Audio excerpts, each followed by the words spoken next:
কে আছেন? দরজাটা একটু খুলবেন, বড্ড বিপদে পড়েছি। এই দুর্যোগে মাথা গোজার একটু ঠাঁই হবে?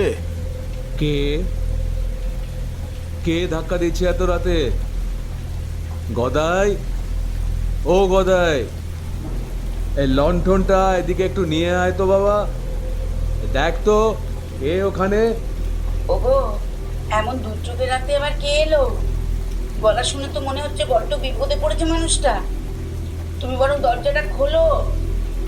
আরে দাঁড়াও দাঁড়াও, আজকালকার দিনকাল তো ভালো নয়। এই দুর্যোগের সুযোগ নিয়ে যদি কোনো ডাকাত টাকাত। আগে আগে আমি ডাকাত নই, আমি একজন পথচারী। নদীর জল বেড়ে গিয়ে ওদিকের সাঁকোটা ভেঙে গেছে, আর জঙ্গল থেকে কয়েকটা বুনো জানোয়ার তাড়া করেছে আমার। দয়া করে দরজাটা খুলুন, নইলে আজ রাতেই আমার প্রাণটা যাবে। আহারে, আর দেরি করো না গো, খোলো খোলো, তাড়াতাড়ি খিলটা খুলে দাও।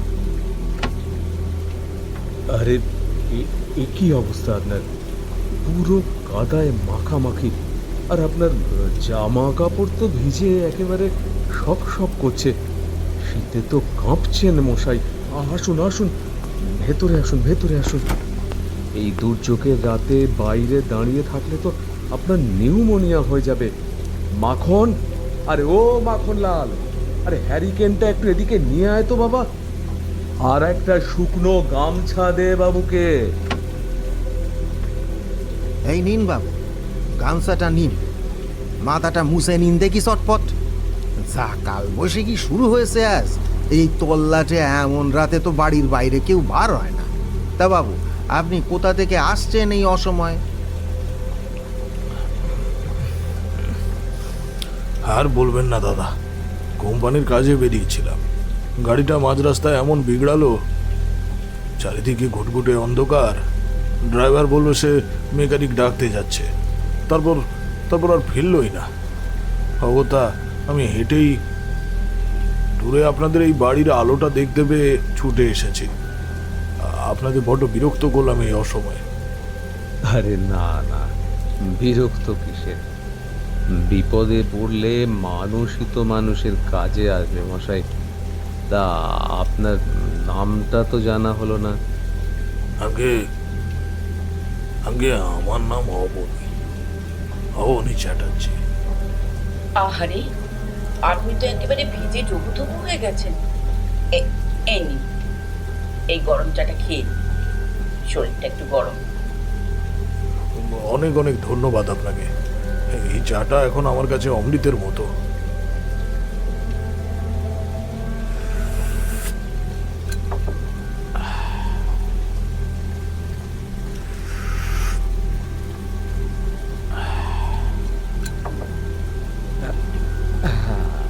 তা অবনী বাবু, এই বৃষ্টি আর দুর্যোগের রাত আমাদের এই গ্রামের দিকটায় এই সময় বুঝলেন নানা রকম অলৌকিক ব্যাপার স্যাপার ঘটে। এই যে মাখনলাল, আরে ও তো সন্ধ্যের পর ওই তেঁতুল তলার দিকটায় যাই না।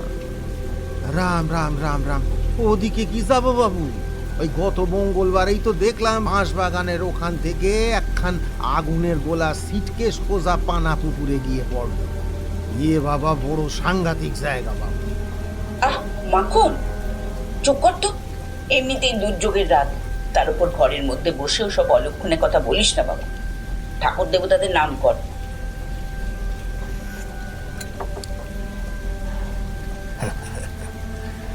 অলৌকিক ঘটনা বলুন বা ঈশ্বরীয় কৃপা, এসবের সাথে আমার পরিচয় তো আজকের নয়।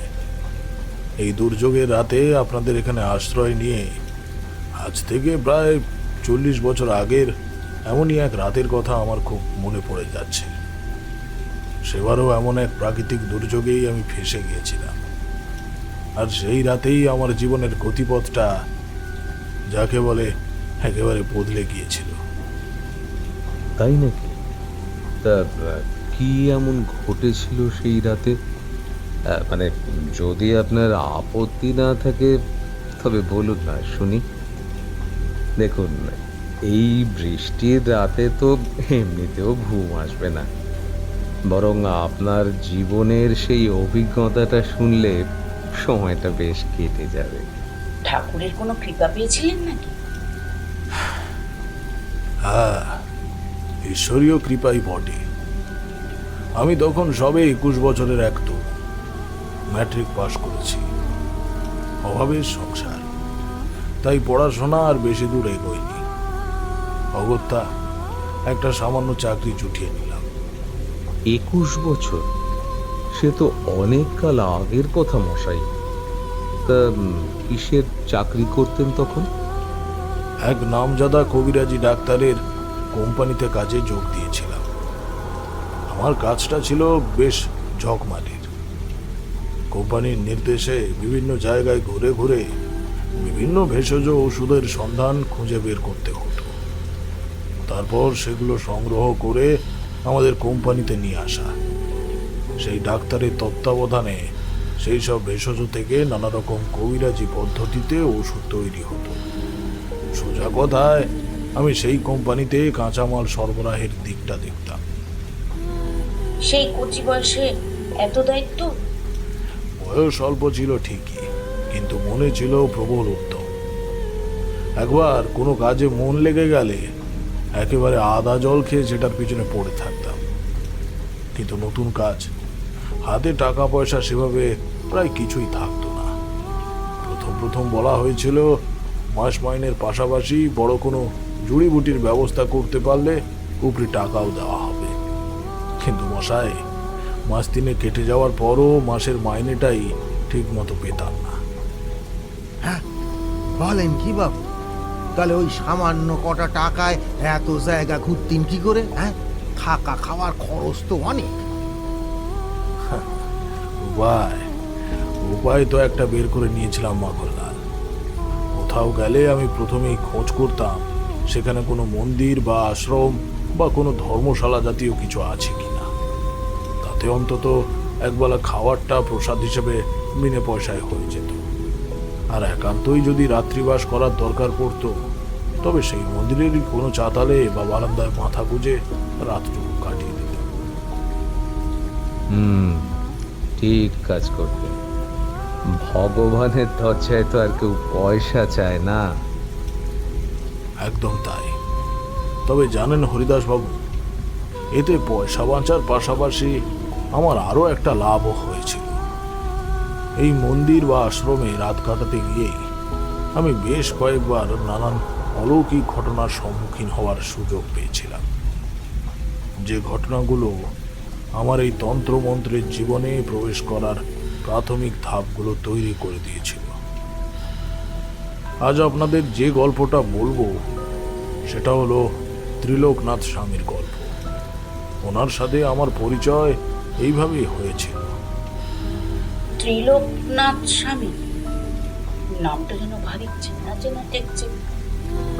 তা কোথায় দেখা হয়েছিল ওনার সাথে? রূপনারায়ণপুর গ্রামে। সেবার ছিল একটা ভরা আষাঢ় মাস। বেশ কয়েকদিন ধরেই টানা বৃষ্টি হয়ে চলেছিল, ঠিক আজকের মতোই। আমার ওই সময় একেবারে ইচ্ছা ছিল না বাইরে কোথাও যাওয়ার, কিন্তু কোম্পানির কাজের জন্য ডাক্তারবাবুর এমন ধমক খেলাম যে একরকম বাধ্য হয়েই আমাকে সেবার রূপনারায়ণপুর যেতে হলো। তা বাবু, আষাঢ়ের ওই বৃষ্টির মধ্যেই কোন দরকারি গাছগাছড়ার খুঁজে আপনারে পাঠায়ছে? সর্পগন্ধার শেকড়। শুধুমাত্র বৃষ্টির কারণে বরাতের মালপত্র ঠিকঠাক সাপ্লাই করতে না পারলে চাকরির শুরুতেই আমার নামটা খারাপ হতো, যেটা কখনোই আমি হতে দিতে চাইনি। তাই প্রাকৃতিক দুর্যোগ অবহেলা করেই একদিন সকাল সকাল বেরিয়ে পড়েছিলাম। প্রথমে হাওড়া, সেখান থেকে ট্রেন ধরে পাঁশকুড়া, তারপর বাকি পথটা বাসে করে যাওয়ার পরিকল্পনা। ইচ্ছা করেই খুব ভোরে বেরিয়েছিলাম, যাতে কাজ মিটিয়ে সন্ধ্যের মধ্যেই বাড়ি ফিরে আসতে পারি। কিন্তু কথায় আছে না, আমরা যতই পরিকল্পনা করি না কেন, ভগবান যেটা ঠিক করে রেখেছেন সেটাই হবে। তা তো বটেই, নিয়তির লিখন খেয়ে খণ্ডাবে। তো ভোরবেলা বাড়ি থেকে বেরোনোর সময়ই বেশ জোরে বৃষ্টি পড়ছিল। ছাতা থাকা সত্ত্বেও হাওড়া পৌঁছতেই বেশ খানিকটা ভিজে গেলাম। বুঝলাম আজ সারাদিন ভিজে গায়েই আমাকে থাকতে হবে। কিন্তু কাজের ধান্দায় একবার রাস্তায় বেরিয়ে পড়লে নিজের দিকে আর বিশেষ খেয়াল রাখা হয় না। পরনের ভিজে পোশাক কখন যে গায়ে শুকিয়েছে সেটা টেরই পাইনি। কিন্তু পাঁশকুড়া থেকে যখন বাসে উঠছি তখন বুঝতে পারলাম শরীরটা এবার জানান দেওয়া শুরু। জ্বর এসেছিল বুঝি? হাতে পায়ের পেশি আর মাথাটা বেশ কামড়াচ্ছিল। তবে তখন আর সেসব ব্যাপারে না ভেবে চুপচাপ বাসের একটা সিটে উঠে বসে পড়েছিলাম আর মনে মনে ইষ্ট নাম জপ করতে লেগেছি, যাতে কোনো মতে সুস্থ শরীরে বাড়িটুকু ফিরতে পারি। কিন্তু ভগবান আমার জন্য সেদিন কি মারাত্মক পরিকল্পনা করে রেখেছিলেন তা ঘুণাক্ষরেও আমি বুঝতে পারিনি।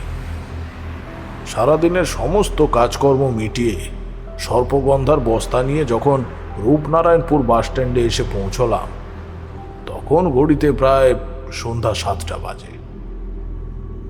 কাজ শেষ করে তাড়াতাড়ি বাড়ি ফেরার আশা ততক্ষণে আমার এমনিতেই আর নেই। শুধু শেষ ভরসা ছিল রূপনারায়ণপুর থেকে সন্ধ্যা 7:30টার সময় যে লাস্ট বাসটা ছাড়ে সেটার উপর। কিন্তু বাস স্ট্যান্ডে পৌঁছেই যা শুনলাম তাতে আমার মাথায় যেন বাজ ভেঙে পড়ল। হ্যাঁ, কি শুনলেন বাবু? বাস কি তবে আগেই ছেড়ে দিয়েছিল? না মাখনলাল, বাস স্ট্যান্ডের লোকজন জানালো সারাদিন অবিশ্রান্ত বৃষ্টিতে কোথায় যেন নদীর চর ভেঙে পড়ায় বাস রাস্তার বেশ খানিকটা জায়গা বিপজ্জনক হয়ে পড়েছে। তাই সেদিন রাত্রে লাশ বাসটা আর চলবে না। সে কি, এ তো ঘোর বিপদ দেখছি। ওই সন্ধেবেলায় অচেনা জায়গায় তাহলে আপনি কি করলেন? কি আর করব, আমি পড়লাম মহা বিপদে। পকেটে হাত দিয়ে দেখি নগদ টাকা প্রায় নেই বললেই চলে। মহাজনের কাছ থেকে মালপত্র কেনার পর সামান্য কয়েকটা কয়েন ছাড়া কিছুই অবশিষ্ট নেই। রাত্রে রূপনারায়ণপুর থেকে পাঁশকুড়াগামী বাস না চলায় ওই গ্রামেই থেকে যাওয়া ছাড়া আমার আর কোনো উপায় ছিল না। তখন সব দিক ভেবে আমি সিদ্ধান্ত নিলাম রূপনারায়ণপুরের বিখ্যাত বিশালক্ষী মন্দিরের চাতালেই কোনো মতে রাতটুকু কাটিয়ে দেব। পরদিন সকালের প্রথম বাসটা ধরব, আর সেটাও যদি না চলে তবে আর কি, হাঁটা পথেই পাঁশকুড়ার উদ্দেশ্যে রওনা দেব। বিশালাক্ষী মন্দির? হ্যাঁ হ্যাঁ, নাম শুনেছি বটে। খুব জাগ্রত দেবী। তা সেই মন্দিরে গেলেন তারপর? হ্যাঁ, বাস স্ট্যান্ড থেকে মন্দিরের দূরত্ব খুব বেশি নয়। ওই জোর কদমে হাঁটলে মিনিট 10-এর রাস্তা। কিন্তু বৃষ্টির মধ্যে মালপত্র নিয়ে সেখানে পৌঁছতে পৌঁছতে দেখলাম সবে মন্দিরের সন্ধ্যা আরতি সম্পন্ন হয়েছে। আমি পৌঁছানোর ঠিক পরপরই মন্দিরের দরজাটা বন্ধ হয়ে যাচ্ছিল। তবু কপাল জোরে মায়ের বিগ্রহ দর্শন করার সুযোগটা আমি পেয়ে গেলাম। তা মা, এই বিশালাক্ষীর রূপটা কেমন গো বাবু? কোনোদিন তো আর চোখে দেখিনি। অদ্ভুত রূপ মাখনলাল, সাধারণ প্রতিমার মতো নয়। একটা বড় গোলাকার শিলাখণ্ড, ঠিক যেন একটা বড় পাথর, তার উপর সোনার চোখ, নাক আর জিভ বসানো। ভক্তদের দেওয়া তেল আর সিঁদুরে সেই শিলাখণ্ড টকটকে লাল বর্ণ ধারণ করেছে। আর মন্দিরের এই আবছা প্রদীপের আলোয় মায়ের সেই সোনার চোখ দুটো যেন একেবারে আগুনের মতো জ্বলছিল। দেখলেই গায়ে কাঁটা দিয়ে ওঠে। জয় মা বিশালাক্ষী, জয় মা, তুমি ভরসা মা। জয় মা, জয় মা, জয় মা। আমি ভক্তি ভরে মাকে প্রণাম জানালাম। মন্দিরের দরজা বন্ধ হয়ে যাওয়ার পর চাতালের একটা কোণার দিকে গিয়ে বসলাম। বাইরে তখন আবার মুষলধারে বৃষ্টি নেমেছে, সুতরাং সেখান থেকে আর কোথাও যাওয়ার উপায় রইল না। আর ঠিক তখনই আমি দেখলাম। কি দেখলেন? দেখলাম মন্দিরের পুরোহিত মশাই দরজা বন্ধ করে চলে যাওয়ার পর অন্য এক অতি বৃদ্ধ পূজারী ব্রাহ্মণ গায়ে একটা নামাবলি চড়ানো কোত্থেকে যেন সেখানে এলেন। এসে ওই বন্ধ দরজার বাইরে দেবী বিগ্রহের দিকে মুখ করে পদ্মাসনে বসে পড়লেন। তারপর চোখ বুজে এক মনে ইষ্টনাম জপ করতে শুরু করলেন। হ্যাঁ, বলেন কি এত রাত্রে ওই ফাঁকা মন্দিরে? হ্যাঁ, আমার একবার মনে হলো ওনার জব সম্পূর্ণ হলে এগিয়ে গিয়ে একটু কথা বলবো। হাজার হোক, আরতি হয়ে যাওয়ার পর সমস্ত দর্শনার্থী তো যে যার বাড়ি চলে গিয়েছিল। মন্দির চত্বরে শুধু আমি একা আর ওই বৃদ্ধ সন্ন্যাসী। যেহেতু আমি মানুষের সাথে কথা বলতে একটু বেশিই ভালোবাসি, ভাবলাম ওনার সাথে কথা বলে অন্তত সময়টা কাটানো যাবে। কিন্তু কিন্তু কি? ততক্ষণে বুঝতে পারছিলাম আমার শরীরের উত্তাপ হু হু করে বাড়ছে। মাথায় এবং হাতে পায়ে অসম্ভব যন্ত্রণা। মনে হচ্ছিল যেন মাংসপেশিগুলো কেউ ছেড়ে ফেলছে। ঠান্ডায় দাঁতে দাঁত লেগে যাচ্ছিল। পকেটে পয়সা নেই যে সামান্য একটা প্যারাসিটামল খাবো। আর এত তীব্র বৃষ্টির মধ্যে কাছে পিঠে কোনো ওষুধের দোকানও খোলা আছে কিনা সেটাও জানা ছিল না। আহারে, একে অচেনা জায়গা, তার উপর এমন জ্বর। একরকম নিরুপায় হয়ে ওই চাতালে একটা সামান্য উঁচু বেদির মতো জায়গায় মাথাটা রেখে শরীরটা এলিয়ে দিলাম। বেশ বুঝতে পারছিলাম ধীরে ধীরে আমি নড়াচড়া করার শক্তিটুকুও হারাচ্ছি। শুধু মাঝে মাঝে কষ্টে চোখ খুলে ওই বৃদ্ধ পূজারীর দিকে তাকাচ্ছিলাম। ভাবছিলাম একবার ওনাকে গিয়ে বলবো আমার জন্য সামান্য কিছু খাবার আর একটা ওষুধের ব্যবস্থা করতে পারেন কিনা। কিন্তু যতক্ষণ আমার জ্ঞান ছিল আমি দেখলাম উনি একটানা জপ করেই চলেছেন।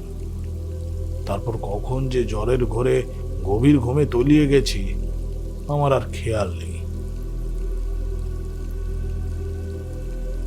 হঠাৎ করে মাথায় একটা বরফের মতো শীতল হাতের স্পর্শ পেলাম। চমকে চোখ মেলে তাকিয়ে দেখি সেই বৃদ্ধ সাধু আমার কাছে এসে নিচু হয়ে আমার মুখের দিকে দেখছেন। জ্বরের ঘোরে চোখ খুলতে আমার তখন বড্ড কষ্ট হচ্ছিল, কিন্তু তার মধ্যেই দেখলাম উনি ওনার ডান হাতটা আমার কপালের কাছে নামিয়ে আনলেন।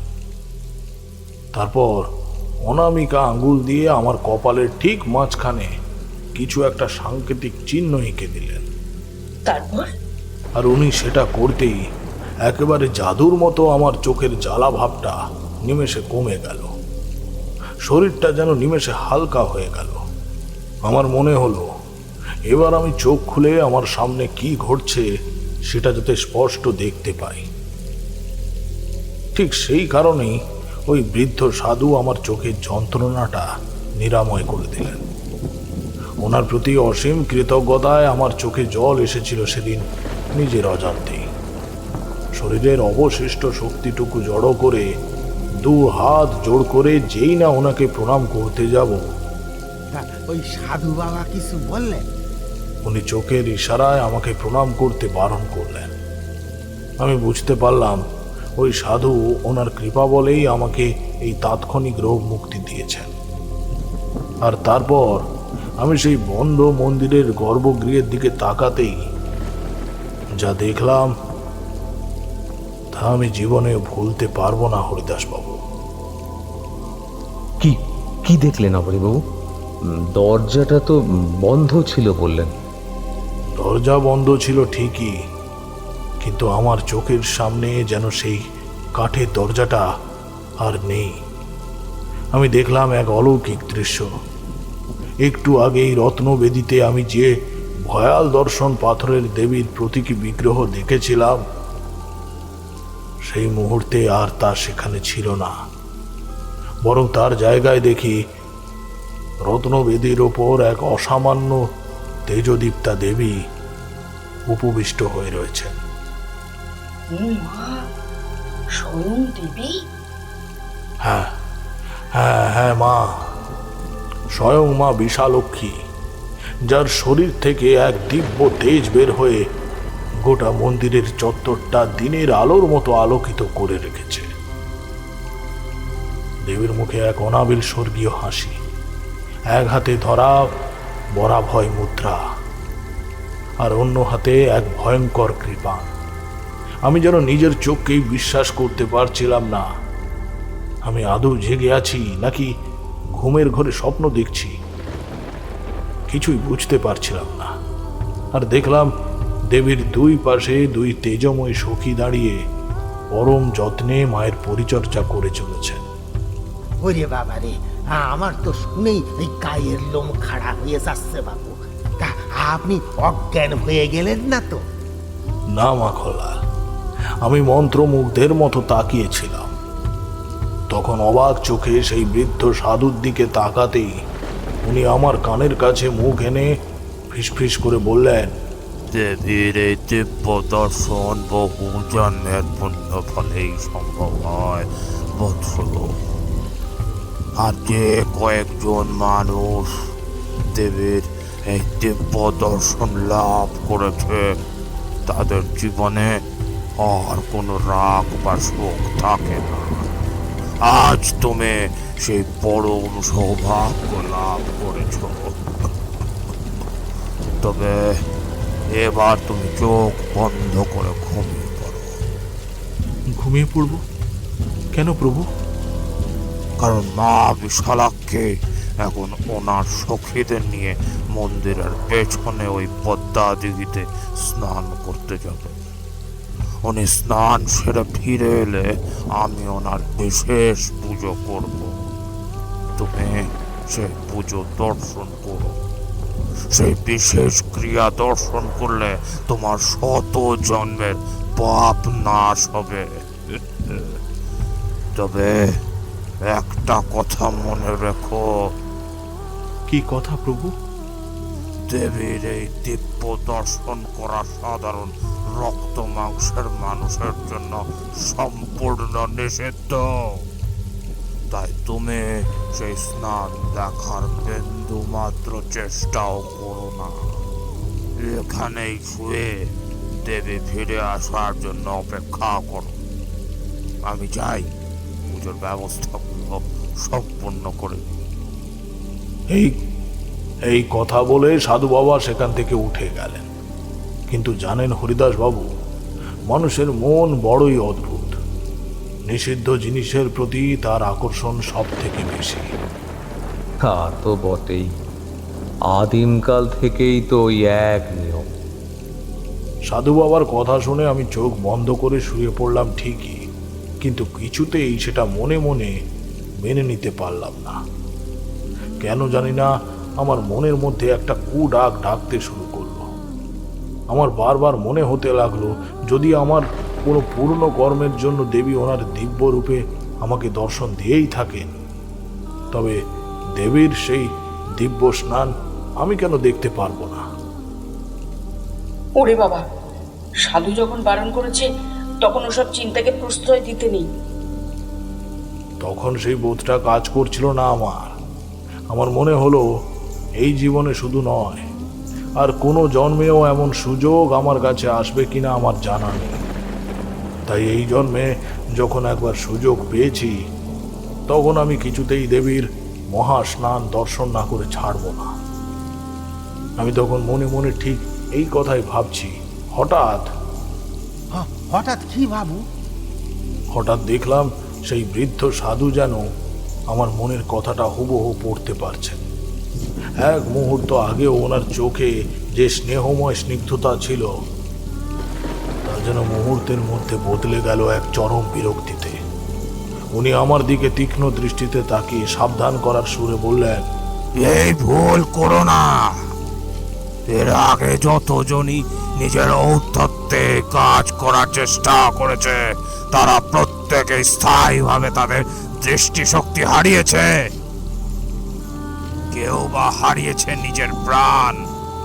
আমি তোমাকে শেষবারের মতো সাবধান করছি যুবক। দেবীর আশীর্বাদকে নম্রভাবে গ্রহণ করো। নিজের মিথ্যা জেদের বসে তাকে নিজের জন্য অভিশাপে পরিণত করো না। একেবারে সরাসরি ধমক। হ্যাঁ, সেই সাধুর কথা শুনে আমি এবার সত্যি সত্যি একটু ভয় পেয়ে গিয়েছিলাম সেবার। সত্যি কথা বলতে কি, প্রথমে আমি অনুমান করতেই পারিনি যে দেবীর অভিশাপের পরিণতি এতটা ভয়ঙ্কর হতে পারে। অন্ধ হয়ে যাওয়া বা মৃত্যু, তবুও মন থেকে যেন কিছুতেই মেনে নিতে পারছিলাম না যে এত কাছে এসেও এমন একটা অলৌকিক সুযোগ হাতছাড়া হয়ে যাচ্ছে। আমি পরিষ্কার বুঝতে পারছিলাম আমার মনের ভেতরের একটা অশুভ সত্তা আমাকে বারবার উৎসাহিত করছে। সাধুর কথা মেনে নিয়ে তখনকার মতো ঘুমের অভিনয় করতে লাগলাম। ঘুমের অভিনয়? মানে তুমি চুপি চুপি দেখতে চেয়েছিলে? হ্যাঁ, আমি ভাবলাম সাধু বাবা নিজের পুজোর জোগাড় করতে যখন অন্যদিকে চলে যাবেন, তখন সন্তর্পণে উঠে পদ্মদিঘির পাড়ে গিয়ে লুকিয়ে দেবীর মহাস্নান দর্শন করব। নিজের জীবন ধন্য করার এত বড় সুযোগ আমি আর কোনোদিনও পাবো না। আর তার জন্য কিছুক্ষণ আমাকে ঘুমিয়ে থাকার নিখুঁত অভিনয় করতে হবে। সর্বনাশ, ওই দেবীর সাথে চালাকি। কাঁচা বয়স তো, পরিণতির কথা ভাবিনি। সেই মতোই চোখ বন্ধ করে পড়ে রইলাম। কিছুক্ষণ পর যখন দেখলাম আশেপাশে কোনো রকম শব্দ হচ্ছে না, তখন বুঝলাম সেই সাধু সেখান থেকে চলে গেছে। ভাবলাম এটাই সুযোগ, এবার আমাকে চুপি চুপি যেতে হবে ওই পদ্মদিঘির কাছে। এই ভেবে আমি যেই না মাটি থেকে মাথাটা তুলতে যাব, কি হলো উঠতে গিয়ে?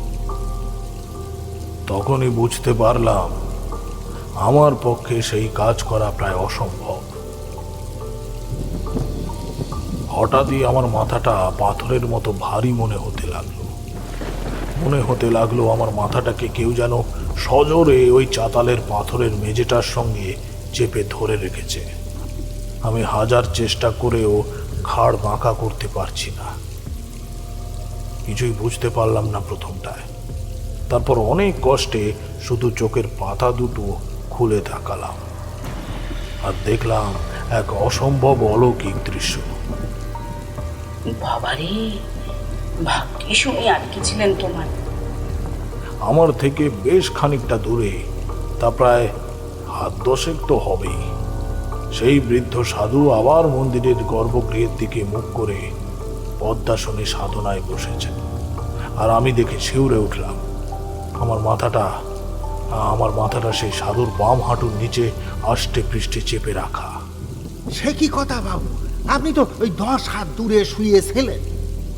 হ্যাঁ মাখনলাল, আমিও প্রথমে নিজের চোখকে বিশ্বাস করতে পারলাম না।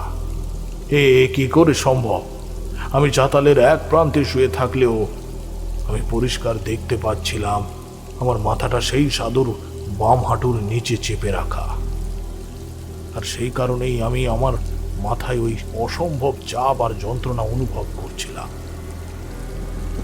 যোগ বল, একেই বলে সিদ্ধ মহাপুরুষদের অসীম যোগ বল। ঠিকই বলেছেন হরিদাস বাবু। আমি বুঝতে পারলাম আমার মনের অশুভ অভিসন্ধি ওই সাধু ঠিক বুঝতে পেরেছেন। আর সেই কারণে আমি যাতে কোনোভাবেই নিজের সর্বনাশ ডেকে না আনি, যাতে পদ্মদিঘির কাছে যেতে না পারি, তাই এই ব্যবস্থা উনি করেছেন। নিজের শরীরে যতটুকু শক্তি অবশিষ্ট ছিল সেটা দিয়ে মাথাটা চাতাল থেকে তোলার অনেক চেষ্টা করলাম, কিন্তু বুঝতে পারলাম সেটা এক প্রকার অসম্ভব। বয়সে বৃদ্ধ হলেও যা থেকে আমার মতো এক ছাপোষা যুবকের নিষ্কৃতি পাওয়া অসম্ভব।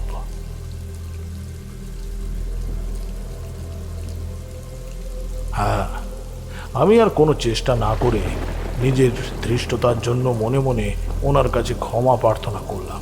বললাম, প্রভু প্রভু, আমার অহংকার চূর্ণ হয়েছে, আমাকে ক্ষমা করুন প্রভু, ক্ষমা করুন, ক্ষমা করুন প্রভু, ক্ষমা করুন।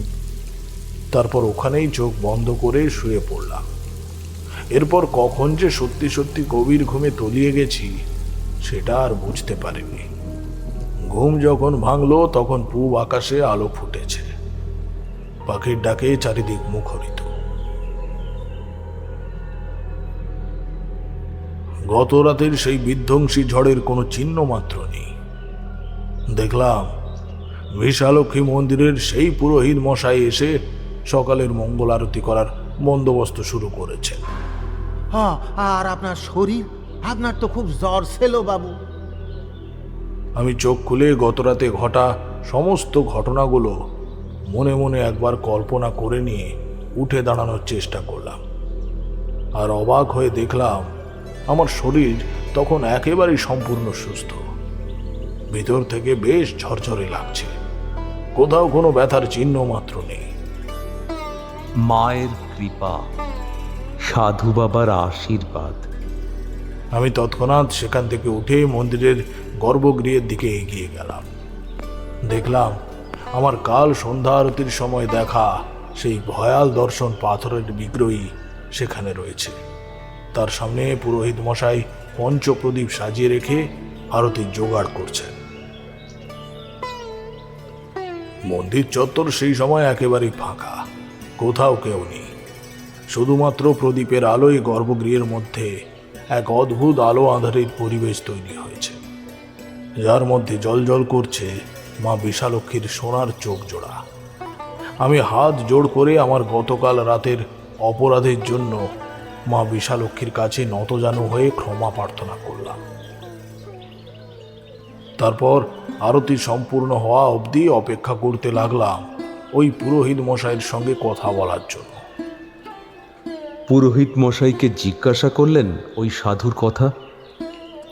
হ্যাঁ, আধ ঘন্টা পর যখন মঙ্গল আরতি সম্পূর্ণ হলো, তখন পুরোহিত মশাই নিজেই আমার কাছে এগিয়ে এলেন। আমাকে আজ সকালে এসে উনি ওই চাতালেই ঘুমোতে দেখেছিলেন কিনা, তাই কুশল সংবাদ নিতে এলেন। আর আমি তাকে এক এক করে গত রাতের সমস্ত ঘটনা, সেই সাধুর আগমন, মায়ের দিব্য মূর্তি দর্শন এবং সবশেষে সেই অলৌকিকভাবে আমাকে আটকে রাখার কথা বর্ণনা করতে লাগলাম। তা পুরোহিত মশাই কি বললেন সব কথা শুনে? আমি যত বলছিলাম ওনার চোখে মুখে একটা তীব্র বিস্ময় আর ভক্তির ভাব ফুটে উঠতে দেখলাম। আর আমি তার কারণ জানতে চাইবার পর উনি আমায় যা বললেন তা শুনে আমি একেবারে স্তম্ভিত হয়ে গেলাম। হরিদাসবাবু, কি বললেন উনি? পুরোহিত মশাই একটা দীর্ঘশ্বাস ফেলে কপালে হাত ঠেকিয়ে বললেন, তুমি বড়ই ভাগ্যবান বাবা। গতকাল রাতে তুমি যে বৃদ্ধ সাধু মহারাজকে দেখেছিলে, তার নাম হলো গিয়ে ত্রিলোকনাথ ব্রহ্মচারী, যিনি আজ থেকে প্রায় 70 বছর আগে এই মন্দিরেই কঠোর সাধনা করে সিদ্ধি লাভ করেছিলেন। হ্যাঁ, আরে ওনার নামেই তো এই মন্দিরের মা বিশালক্ষীর আরেক নাম হয়েছে, মা ত্রিলোকেশ্বরী বিশালক্ষী। হ্যাঁ গো। আমি অবাক হয়ে বললাম, তাহলে তাহলে উনি এখন কোথায়? ওনার আশ্রম কোথায়? আশ্রম? বাবা, উনি ওনার পার্থিব শরীর ত্যাগ করেছেন তা প্রায় 50 বছর আগে। কি বলছেন আপনি? কাল রাতেই তো উনি আমায় স্পর্শ করলেন। হ্যাঁ বাবা, আসলে উনি এই মন্দিরের চাতালেই ওই শ্রাবণী অমাবস্যার দিন মধ্যরাতে সম্পূর্ণ ধ্যানস্থ অবস্থায় নিজের দেহ ত্যাগ করেছিলেন। তবে এখনো নাকি কোনো কোনো বিশেষ মুহূর্তে, মানে ওই বিশেষ তিথিতে, সেই ত্রিলোকনাথ ব্রহ্মচারীকে এই মন্দিরের চাতালে দেখতে পাওয়া যায়। হ্যাঁ গো, তিনি এই চাতালে বসে এই মা বিশালক্ষীর উদ্দেশ্যে তপস্যা করেন। এই রূপনারায়ণপুরের মানুষ দৃঢ়ভাবে বিশ্বাস করে যে এই ত্রিলোকনাথ ব্রহ্মচারী এখনো তার সূক্ষ্ম শরীরে এই মন্দিরেই অবস্থান করেন। জয় বাবা ত্রিলোকনাথ, কি আশ্চর্য ব্যাপার। হ্যাঁ, পুরোহিত মশাই আমাকে আরও একটা ভয়ঙ্কর কথা জানালেন। লোককথা অনুসারে প্রতি মাসের কৃষ্ণপক্ষের চতুর্দশী তিথিতে এই বিশালক্ষী মা নাকি তার 2 সখীকে নিয়ে পাশের পদ্মদিঘিতে স্নান করতে চান। আর এই নিয়ে এখানকার মানুষের মনে উৎসাহ কিছু কম নেই। পুরোহিত মশাই বললেন, প্রথম প্রথম এই ঘটনা সচক্ষে দেখার জন্য বহু কৌতূহলী মানুষ মন্দিরের বিভিন্ন জায়গায় আত্মগোপন করে থেকে এই দিব্য স্নান দেখার চেষ্টা করেছে, আর তার ফলে তাদের পরিণতি হয়েছে মর্মান্তিক। পরদিন সকালে হয় তাদের প্রাণ হারিয়ে ওই পদ্মদিঘির পাড়ে পড়ে থাকতে দেখা গেছে, অথবা তারা চিরতরে হারিয়েছে তাদের দৃষ্টিশক্তি বা মানসিক ভারসাম্য। ও মা গো, কি সাংঘাতিক! পুরোহিত মশাই এও বললেন, আর ঠিক সেই কারণেই এই ত্রিলোকনাথ ব্রহ্মচারী নিজে সশরীরে ফিরে এসে এই সমস্ত কৌতূহলী মানুষদের রক্ষা করেন, ঠিক যেমনটা তিনি গতকাল রাত্রে আমাকে করেছিলেন তেমন। কথাটা শোনা মাত্রই আমার মেরুদণ্ড বেয়ে একটা হিম শীতল স্রোত বয়ে গেল। ত্রিলোকনাথ ব্রহ্মচারীর প্রতি অসীম কৃতজ্ঞতায় মনটা কানায় কানায় ভরে গেল আমার। মনে মনেই সেই দিব্য পুরুষকে আমি সাষ্টাঙ্গে প্রণাম জানালাম। সাধু সন্তরা তো ঠিক পিতার মতোই আমাদের এই অজ্ঞানের ভুলগুলোকে শুধরে দেন। ঠিক তাই। এদিকে ততক্ষণে আকাশে সূর্যের আলো বেশ উজ্জ্বল হয়ে ফুটেছে।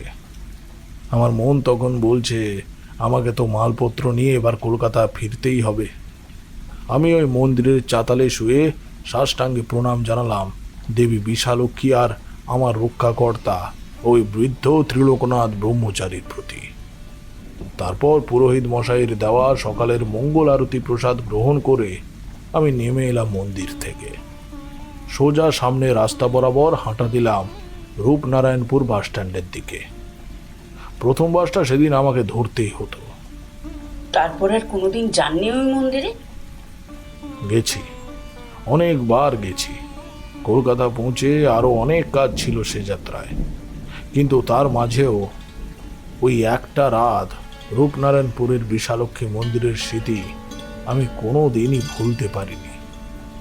আজও যখন ধ্যানে বসি, চোখ বন্ধ করলে আমি যেন পরিষ্কার দেখতে পাই সেই বিশালক্ষী দেবী বিগ্রহের সামনে পদ্মাসনে বসে সেই বৃদ্ধ সাধু এক মনে জপ করে চলেছেন।